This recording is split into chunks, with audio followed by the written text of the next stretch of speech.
My name is Henry Thielman. I oversee product development at EQ3.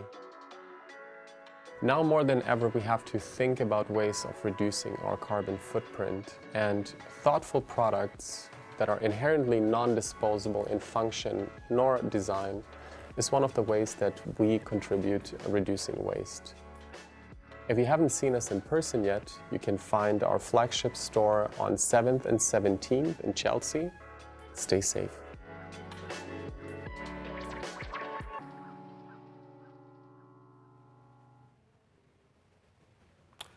Hey everyone, welcome back to CLOSEUP. I'm William Hanley, the editor-in-chief of Dwell magazine, and I'm excited to be hosting the second part of our North American studio sessions. I'd like to thank ICFF and Want to Design, first of all, for hosting this, and EQ3 for supporting these sessions. We have a really cool mix of people for this next group. In the studio in Industry City with me, I have Ian Love, who's very local. His studio is just around the corner here. And then joining us remotely from Sebastopol, California, we have Jessica Switzer of JG Switzer and her collaborator from Studio Ahead, Horman Rajad. Hi guys, thanks so much for joining. Hi. And then also in Brooklyn, but joining us remotely, we have Alexis Odette from Maisie Path. Thanks for calling in. Happy to be here. So the format for these, we're going to look at a few videos showing everyone's studios, what their process looks like, some of their work, and just getting a flavor for their practice. And then we'll follow it up with a Q&A. And Ian, I think your video's coming up first. Cool. Oh, you know, I should say to everyone watching too, it's a really good time to make this full screen. There's a way to do that, and it's worth getting it out of the little Zoom boxes that we've been trapped in.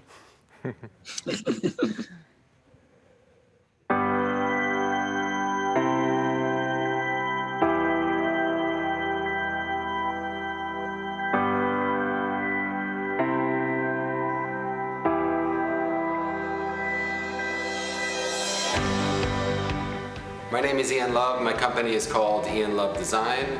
I make a mixture of furniture, sculpture, lighting, and art.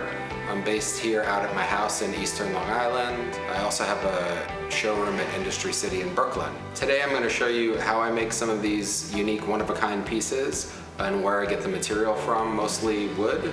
And about 90% of it is very local, and show you how I get whole trees and break them down and make coffee tables, stools, lighting, sculpture, art, everything.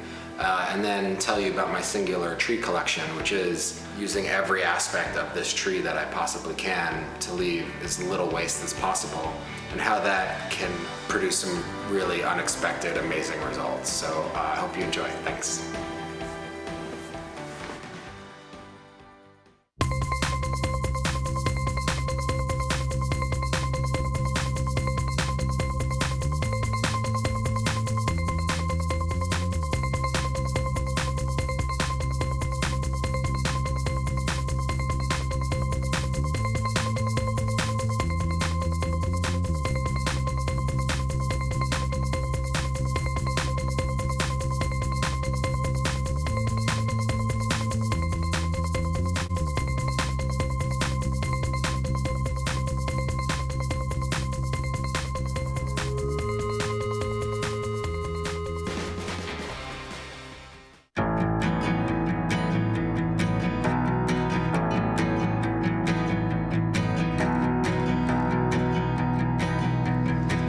So the process of making some of these things usually starts the same. I have some material, a very vague idea of kind of what I want to make, and leave a lot of room for mistakes and special things to happen. The great thing about doing it that way is, you know, there's something to the synergistic aspect of when I'm working with a piece and it's cracking and splitting, or you see a grain, or you see a burl, or something so special, and all of a sudden the idea shifts because I want to highlight this one little thing, and it turns into something that I had no idea would kind of happen, which is really, for me, I call that intuitive creativity. So it's really tapping into this intuition and a synergistic aspect with the material that I'm working with to create something special and unique. I think it's different in the sense that with traditional design, there's a design that happens, and then you find the material that works best with that design. With this, it's kind of the opposite. It's the materials really the star of the show, and showing me what can be done with it. And a lot of times that has to happen intuitively and in the moment, and it can create some really special results. So I'm going to show you part of that process.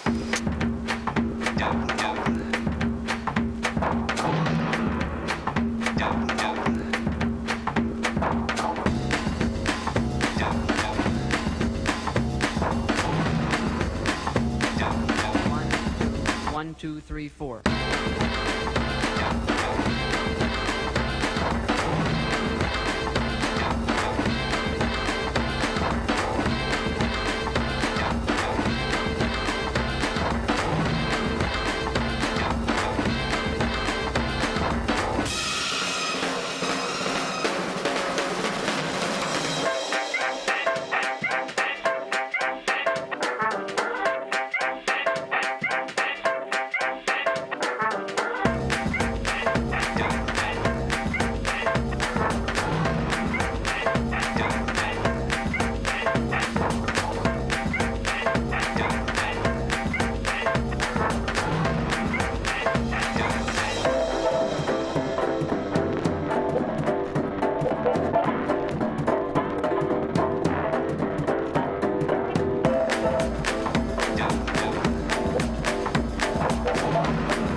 One, two, three, four.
So I'm here at my gallery at Industry City in Brooklyn on the Makers Guild floor.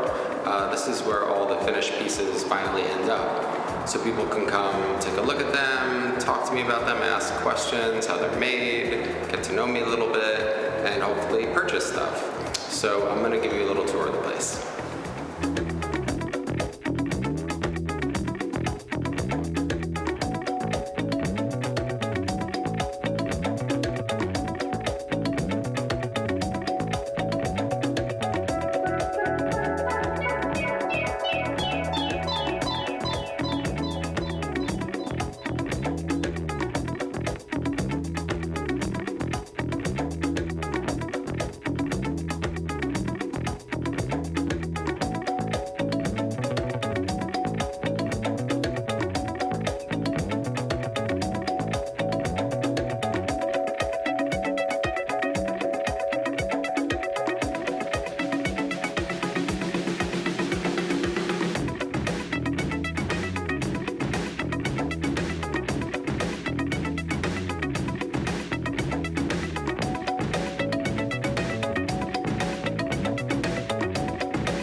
Thanks a lot for watching. I hope you enjoyed.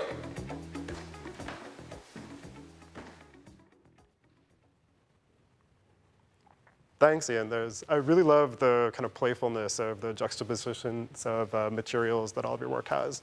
And bonus points for chainsaw montage there. So we're going to California next to Jessica and Horman with J.G. Switzer and her collaboration with Studio Ahead.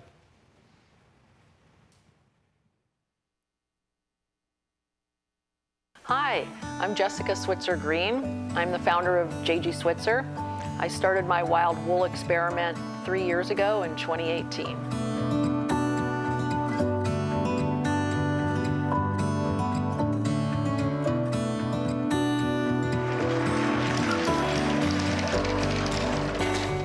Good morning. Every morning begins here at the J.G. Switzer workshop with a little muscle. We have 2,000 square feet in this beautiful studio space, and we thought we'd show you around and let's start making something. It all begins with this baby right here. This is Luna. She's our 7.5 ton, 10,000 needle loom.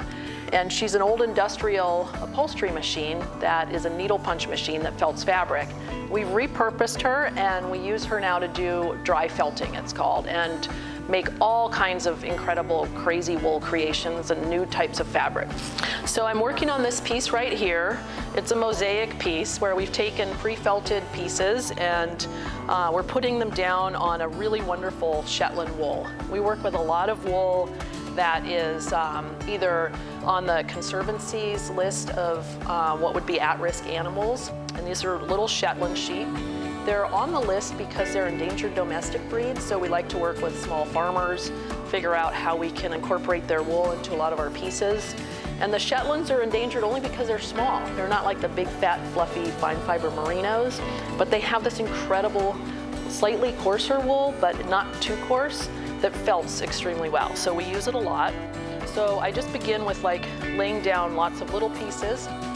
And most of the layout of the wool starts with a very sharp object. So I've had to train myself to keep my hands out of the process. Sometimes I'll literally like put them behind my back because our fingers are important. Typically I'll run something through maybe 3 or 4 different times.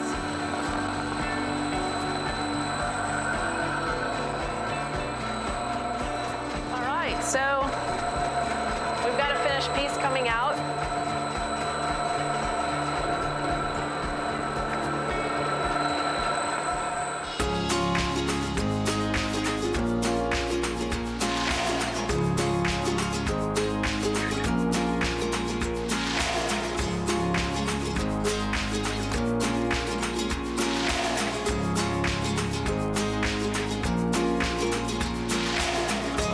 So the input side of the felting process is to start with a canvas. So this is actually a huge roll of Perendale that comes from within a 100-mile radius of our workshop. So we're really happy to work with a local fiber shed and within the local fiber shed to source our wool. The canvas is the beginning of it, and then we use a combination of wild fleeces. So here's a Gotland. Gotlands are my favorite because they come in this really extraordinary gray. And we peel apart kind of each different fleece, really get to know it, and then lay it down on the canvas. That's one fabric line, Gotland Gray. Another fabric line is made from Shetland. So we really like to promote really an economy for those sheep farmers. I met Homan and Elena, and Homan Rajai is the founder of Studio Ahead, at an event that I did at Anthem in San Francisco. And it was just hilarious because Homan was terrified of sheep, and guess what I brought to the event? 2 live Shetland sheep, just to show the source of the natural fibers that our fabrics come from, back down to the animal. And he wouldn't even hold it at first. And then once Homan started touching this adorable baby lamb, he became more and more interested in wool. And Elena being Russian, Russians just have wool in their soul. Homan and Elena came up to the J.G. Switzer workshop, and we just had a blast. It was like a play date. Worked on a lot of different fabrics, and they really began to kind of understand the felting process.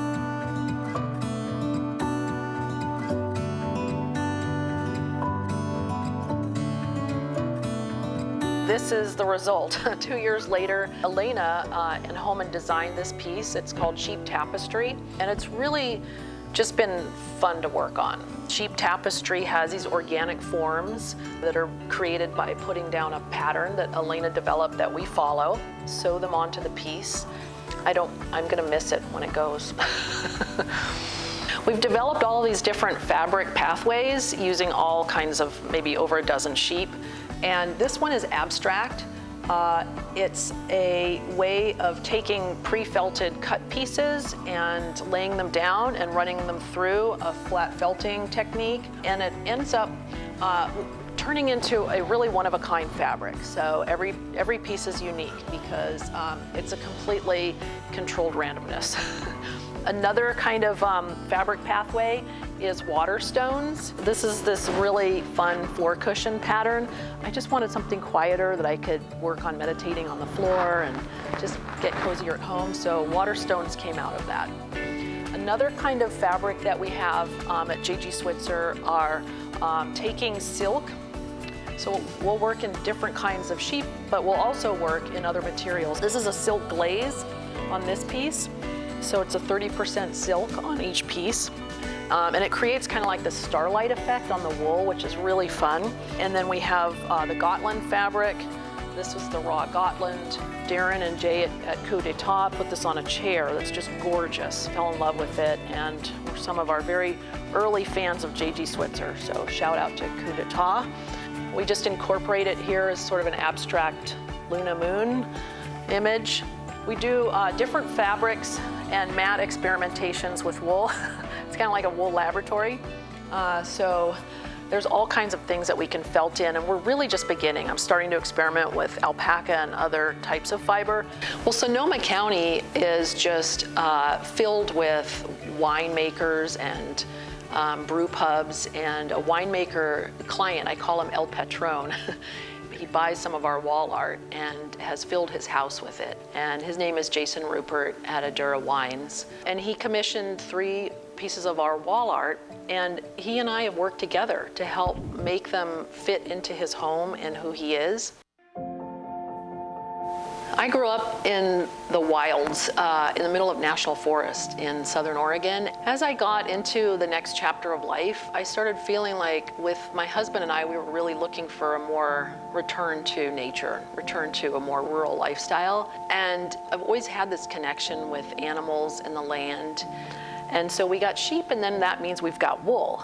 And that means we've got to do something with the wool. I'm just obsessed with wool. I mean, the extraordinary benefits of wool is really a rediscovery that goes deep into our kind of our ancestry and our, I think, nomadic genes and the way we respond to sheep. Wool is antimicrobial, it's antibacterial, it's a natural flame retardant, and it's also has a wicking quality to the fibers and releases it into the atmosphere through a process called absorption. And in doing so, it releases energy. I feel like we get a little feel for that energy every time we're interacting with wool. Life gives you these little breadcrumbs, and pursuing my little breadcrumbs has been always closely aligned with nature. But then I noticed that if you follow a path and you don't always know where it's going, but you just trust in that journey, it'll lead you to the most extraordinary places.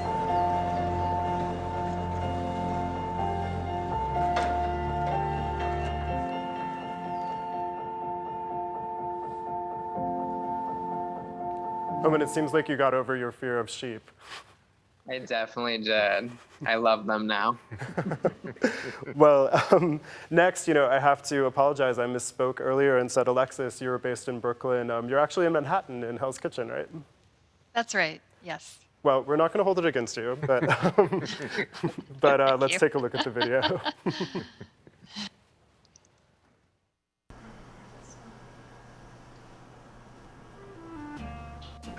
Hi, welcome. Come on in. My name is Alexis Audet, and I'm the founder and creative director of Maisie Path. And I'm thrilled to share our debut collection with you today, Community Garden. Plants are my muse. I love them for their formal beauty, for their myriad shapes, their negative space, their incredible color variation. And I also think that plants make our lives better and our planet inhabitable. They oxygenate the air, they protect our coastlines, they capture carbon, they open our minds, they nourish our bodies. Plants are really the gift of life. I also have a passion for lino-cut prints. Printmaking to me feels very personal. I think the artist Wayne Thiebaud summed it up best when he talked about prints having a unique, emotional, and expressive quality. And he said it's because they're so close to drawing and they're so close to the human touch. To me, prints really have a sense of soul.